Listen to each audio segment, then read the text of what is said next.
రాజన్న సిరిసిల్ల జిల్లా ఎన్నో ఆధ్యాత్మిక కేంద్రాలకు నిలయం మా కరీంనగర్ జిల్లా.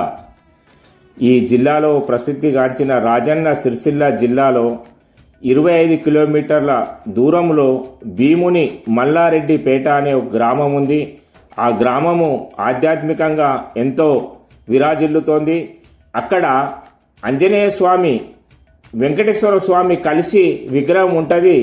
అక్కడ శంకు చక్రాలతో ఆంజనేయ స్వామి ఉంటాడు. అంతేకాకుండా రాముల వారి గుడి కూడా ఉంది. దాని పక్కనే శివాలయం ఉంది.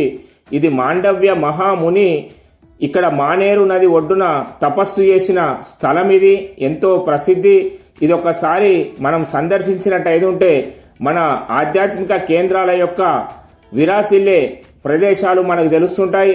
మానేరు నది ఒడ్డునే ఉంటుంది. ఇది చాలా ఆహ్లాదకరమైన వాతావరణంలో ఎంతో ప్రసిద్ధిగాంచింది. ఈ గుడి విశిష్టత కూడా కాకతీయ సామ్రాజ్యంలో దగ్గర 500 సంవత్సరాల క్రితం నిర్మించబడ్డది. ఈ గుడి యొక్క కట్టడం చాలా ప్రాచీనమైనది.